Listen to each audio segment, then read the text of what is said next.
नमस्कार साथियों, मैं मनीष कुमार शर्मा यादविन क्लासेस में आपका स्वागत करता हूं। जैसा कि आपको पता है कि हमने अर्थ चैप्टर पूरा पढ़ लिया है, जिसमें हमने अर्थ की शेप के बारे में, अर्थ के रोटेशन के बारे में, अर्थ के रिवॉल्यूशन के बारे में, अर्थ के रोटेशन और रिवॉल्यूशन से होने वाले इफेक्ट के बारे में, साइक्लोन के बारे में हम पढ़ चुके हैं। तो अब हम उससे रिलेटेड क्वेश्चंस को करते हैं। आपको पहला क्वेश्चन आपको दिख रहा है, अपने अक्ष पर पृथ्वी एक चक्कर कितने समय में पूरा करती है? अपने अक्ष पर पृथ्वी एक चक्कर कितने समय में पूरा करती है? Earth complete one rotation on its axis कितने समय में करेगी? How much time does the earth complete one rotation on its axis?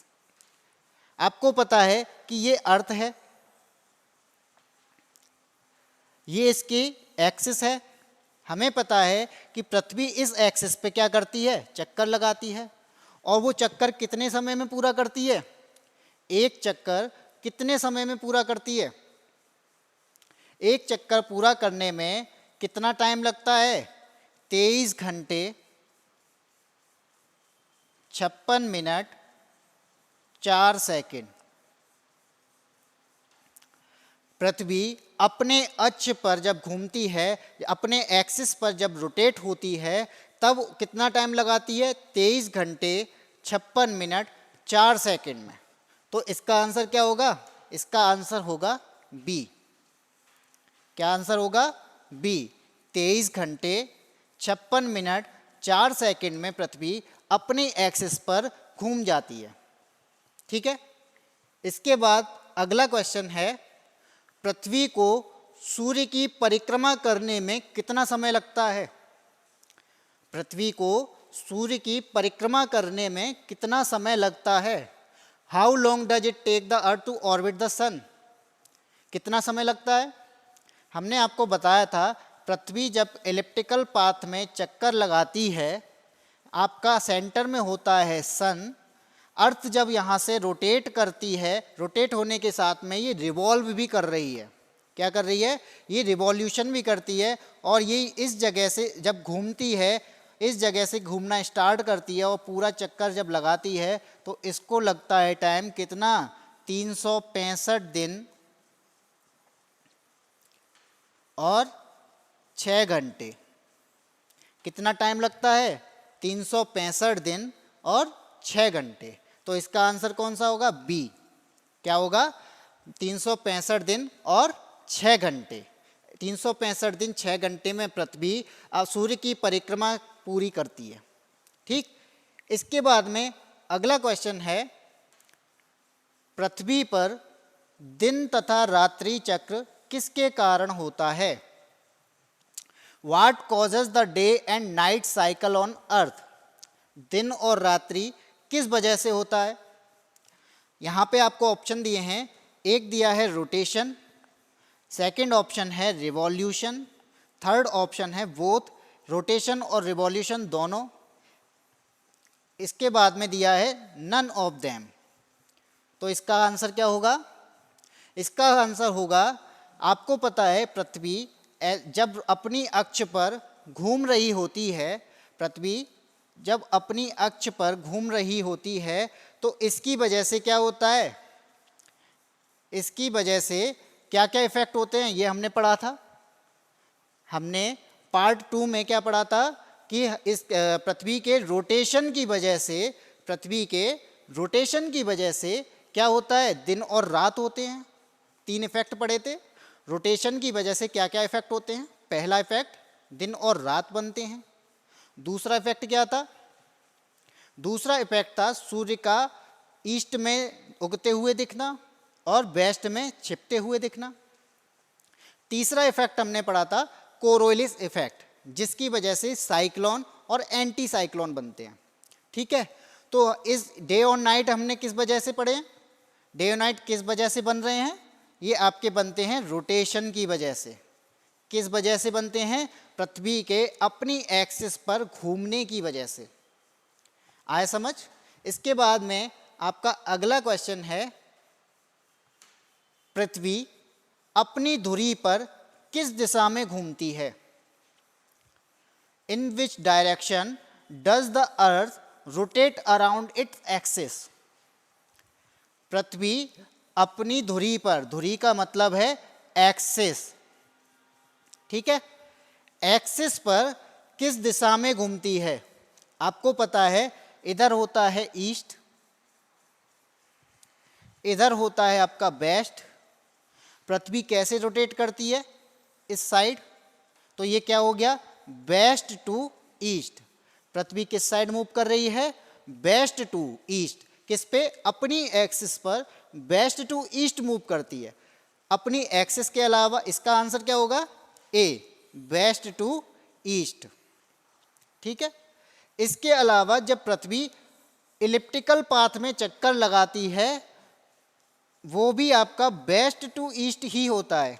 इधर आपका होता है वेस्ट, इधर होता है ईस्ट।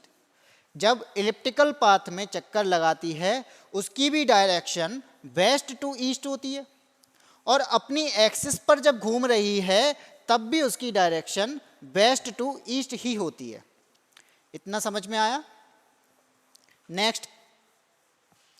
नेक्स्ट क्या है, पृथ्वी सूर्य से अपनी अधिकतम दूरी पर कब होती है। Earth is at its maximum distance from the sun. ये हमने पढ़ा था कि जब पृथ्वी इलिप्टिकल पाथ में चक्कर लगाती है, जब पृथ्वी इलिप्टिकल पाथ में चक्कर लगाती है, आपका सेंटर में आपका सन है, एक टाइम पे ये मिनिमम दूरी पे होती है और एक टाइम पर ये मैक्सिमम दूरी पे होती है, ये हमने पढ़ा था। इसके अलावा हमने क्या पढ़ा था, ऐसी सिचुएशन को हीलियन बोलते हैं। और जब पृथ्वी पास में आती है तब हम उसे पेरीहीलियन बोलते हैं।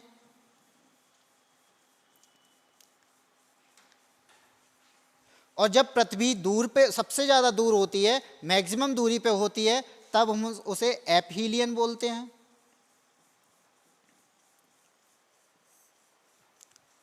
और ये अवस्थाएं कब बनती हैं, पेरीहीलियन आपका बनता है 3 जनवरी के आसपास, और ये कब बनता है एपहीलियन, एपहीलियन आपका 4 जुलाई के आसपास। या इससे क्या समझ में आता है कि पृथ्वी अपनी अधिकतम दूरी पर 4 जुलाई को होती है, जिसे हम एपहीलियन बोलते हैं या फिर बोलते हैं अपसौर अवस्था। क्या बोलते हैं हम, अपसौर अवस्था। इतना समझ में आया। तो इसका आंसर क्या होगा, डी, कब होती है, 4 जुलाई को होती है। नेक्स्ट क्वेश्चन, विषुव कब होता है। विषुव होता क्या है, इक्विनॉक्स इज व्हेन। विषुव होता है जब, आपको पता है मैंने आपको पढ़ाया था कि पृथ्वी जब आपके इलिप्टिकल पाथ में मूव कर रही होती है तो एक सिचुएशन ऐसी भी बनती है जहाँ पे इक्वेटर पे सन की डायरेक्ट रेस पड़ती हैं, जहाँ पे सन की डायरेक्ट रेस इक्वेटर पे पड़ती हैं। जब इक्वेटर पे डायरेक्ट रेस पड़ती हैं तब क्या होता है, डे और नाइट इक्वल हो जाते हैं। आपको भी पता, ये भी पता होगा कि जब कर्क रेखा पर किरणें पड़ती हैं सन की, तो यहाँ पे आपका सबसे बड़ा दिन होता है।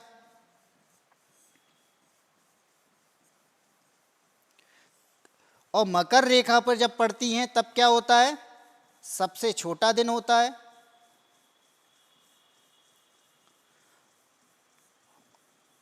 और जब विषुव बनता है तब क्या होगा, सन की डायरेक्ट रेज कहाँ पड़ रही होंगी, इक्वेटर पर, तब क्या होगा, दिन और रात बराबर होंगे। तो इसका आंसर क्या होगा, दिन और रात बराबर होते हैं। ठीक। नेक्स्ट, वह कौन सी तिथि है जब दोनों गोलार्धों में दिन और रात बराबर होते हैं। वह कौन सी तिथि है जब दोनों गोलार्धों में दिन और रात बराबर होते हैं। ऑप्शन में दिया है 22 दिसंबर, 21 मार्च और 23 सितंबर। सी ऑप्शन है 21 जून और डी ऑप्शन है 21 जून और 22 दिसंबर। इससे पहले वाले क्वेश्चन में हमने क्या देखा था, इससे पहले वाले क्वेश्चन में हमने क्या देखा था कि विषुव कब होता है, जब दिन और रात बराबर होते हैं। और नेक्स्ट क्वेश्चन क्या है कि जब दोनों गोलार्धों में दिन और रात बराबर होते हैं। तो इससे हमें क्या पता चला कि ये विषुव बन रहा होगा, ये क्या बन रहा होगा, विषुव बन रहा होगा। इक्वेटर पे डायरेक्ट रेज जा रही होंगी। अब ये पूछ रहा है कि ये किस दिन बनते हैं, ये किस दिन बनते हैं। जब ये वाला विषुव बनता है तब यहाँ पे क्या होता है, बसंत। इस जगह पे क्या होता है, बसंत। यहाँ पे मौसम कौन सा बन जाता है, बसंत विषुव। और जब यहाँ पे आता है इस जगह पे तब ये क्या होता है, शरद विषुव।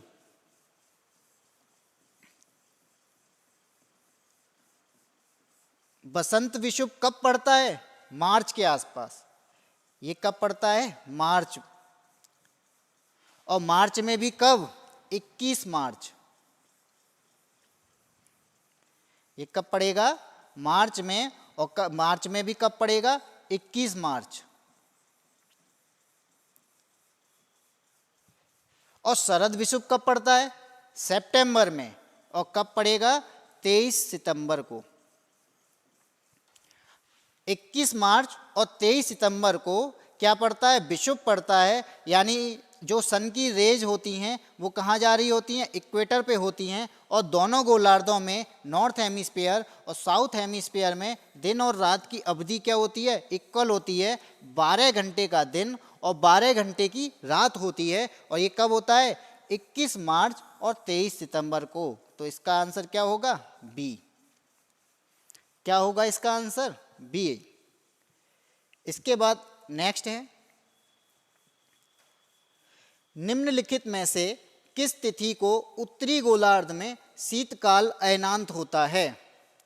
On which of the following dates is uh the winter solstice observe in the northern hemisphere.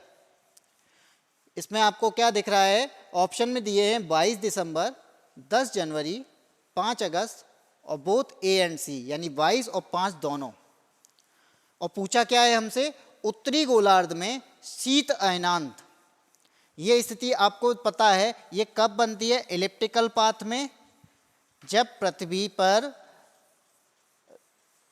कहाँ से शीतकाल वाला अयनांत कहाँ बनेगा, जब पृथ्वी पर मकर रेखा पर डायरेक्ट रेज पड़ रही होंगी।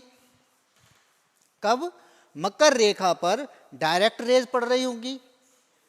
जब कर्क रेखा पर पड़ती हैं तब क्या बोलते हैं हम इसे, जब कर्क रेखा पर पड़ती है तब हम इसे क्या बोलते हैं, समर सॉलिस्टिस, जिसे हम क्या कहते हैं, ग्रीष्म अयनांत। क्या बोलेंगे हम इसे, ग्रीष्म अयनांत। और जब मकर रेखा पर डायरेक्ट रेज पड़ती हैं तो क्या होता है, विंटर सॉलिस्टिस।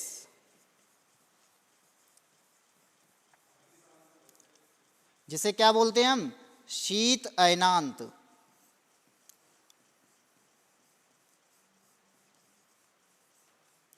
अब ये तो हमें पता चल गया कि ग्रीष्म अयनांत जब सन की रेज कर्क रेखा पर पड़ती हैं, और शीत अयनांत जब सन की रेज की मकर रेखा पर पड़ती हैं।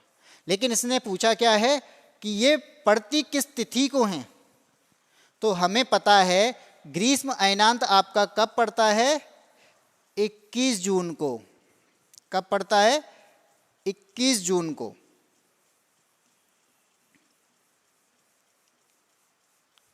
और शीत अयनांत कब पड़ेगा, इसके 6 महीने बाद। 6 महीने कब होंगे, दिसंबर में, यानी 22 दिसंबर के पास।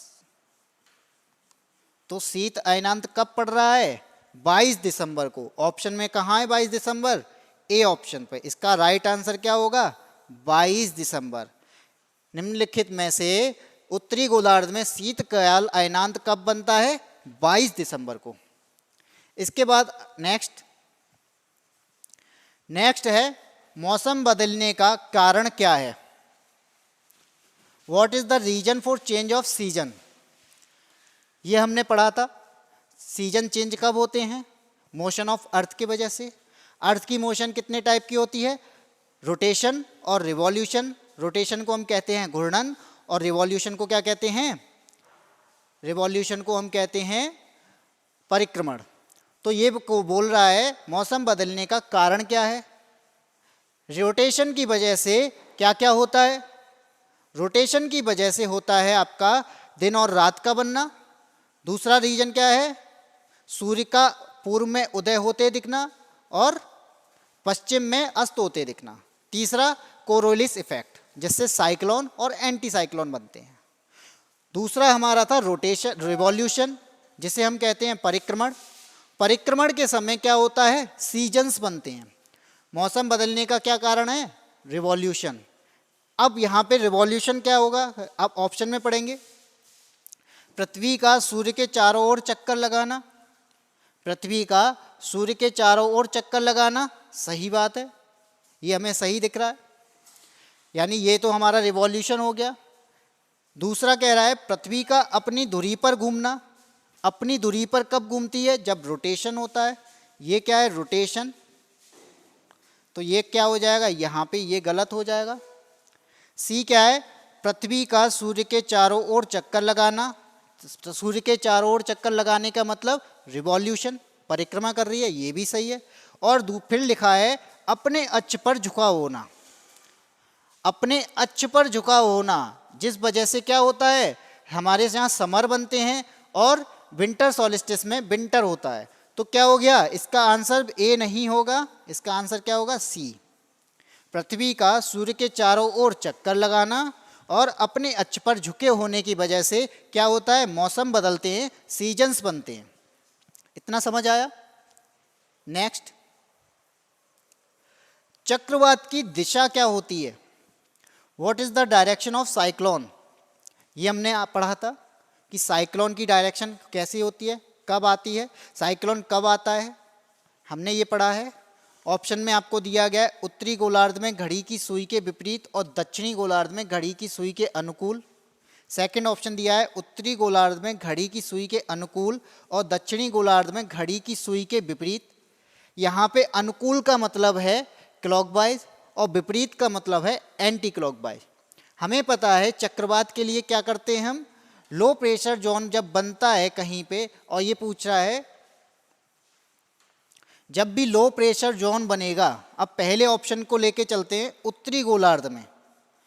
जब नॉर्थ हेमीस्फीयर में, नॉर्थ हेमीस्फीयर कहाँ होगा? ये हमारे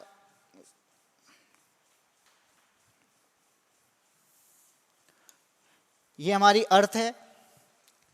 अर्थ में ये हमारा इक्वेटर है। ऊपर क्या होगा? नॉर्थ हेमीस्फीयर और नीचे क्या होगा? South hemisphere. यानी ऊपर क्या है हमारा? उत्तरी गोलार्ध, नीचे क्या है हमारा? दक्षिणी गोलार्ध। यहाँ पे हमें दिख रहा है उत्तरी गोलार्ध में, पहला ऑप्शन है उत्तरी गोलार्ध में घड़ी की सुई के विपरीत। जब साइक्लोन आता है तो सबसे पहले क्या होगा? लो प्रेशर जोन बनेगा। लो प्रेशर जोन जब बनता है तो क्या होता है? सारी हवाएं हाई प्रेशर से लो प्रेशर की तरफ भागती हैं। लो प्रेशर की तरफ भागेंगी तो ये ऐसे भागेंगी। अब क्या होगा? ये कोरोलिस इफेक्ट की वजह से नॉर्थ हेमीस्फीयर में हवाएं अपने राइट टर्न कर जाती हैं। हवाएं अपने राइट टर्न कर जाती हैं, और जब राइट टर्न कर जाती हैं तो क्या होगा? इनकी डायरेक्शन हमें समझ में आई, ये गोल गोल ऐसे घूम रही हैं, तो इसकी डायरेक्शन कैसे होगी? इस टाइप से। और ये क्या होता है? घड़ी ऐसे अगर होगी तो ये क्या होगा? घड़ी के विपरीत होगा। नॉर्थ हेमीस्फीयर में ये घड़ी के विपरीत होगा। तो ये क्या लिख रहा है? पहला तो हमें यहाँ पे सही दिख रहा है कि उत्तरी गोलार्ध में घड़ी की सुई के विपरीत। अब बोल रहा है दक्षिणी गोलार्ध में घड़ी की सुई के अनुकूल। दक्षिणी गोलार्ध में घड़ी की सुई के अनुकूल, इसका मतलब है कि अगर यहाँ पे लो प्रेशर जोन बनेगा तो हाई प्रेशर से हवाएं लो प्रेशर की तरफ भागेंगी। ठीक, इसके बाद क्या होगा? साउथ हेमीस्फीयर में क्या होता है? हवाएं अपने लेफ्ट टर्न करती हैं कोरोलिस इफेक्ट की वजह से। तो इसका लेफ्ट क्या होगा? इसका लेफ्ट क्या होगा? ये वाला। इसका लेफ्ट ये, इसका लेफ्ट ऐसे, इसका लेफ्ट ऐसे। अब आपको यहाँ पे क्या दिख रहा है? ये हवाएं यहाँ ऐसे चक्कर लगा रही हैं। ऐसे चक्कर लगा रही हैं तो ऐसे ऐसे घूम रही होंगी, घड़ी की सुई अगर ऐसे है तो ऐसे ऐसे चल रहा होगा। तो क्या हुआ, ये क्या हो गई, ये हमारी हो गई क्लॉकवाइज। तो यहां पे जो पहला ऑप्शन दिया गया है उत्तरी गोलार्ध में घड़ी की सुई के विपरीत, यानी ये एंटी क्लॉकवाइज उत्तरी गोलार्ध में। और आगे दिया है दक्षिणी गोलार्ध में घड़ी की सुई के अनुकूल, ये हमारा दक्षिणी गोलार्ध है। घड़ी की सुई के अनुकूल यानी ये ऐसे घूम रही है तो ये क्लॉकवाइज। तो हमें क्या समझ में आया कि इसका आंसर क्या होगा, ए होगा, क्योंकि उत्तरी गोलार्ध में जब साइक्लोन बनता है उसकी डायरेक्शन क्या होती है, घड़ी के सुई के विपरीत यानी एंटी क्लॉकवाइज। और दक्षिणी गोलार्ध में जब साइक्लोन बनता है तो इसकी डायरेक्शन क्या होती है, घड़ी के सुई के अनुकूल यानी क्लॉकवाइज। ऐसे ही आपके आगे क्वेश्चन ऐसे ही हम करते रहेंगे। ठीक है, थैंक यू।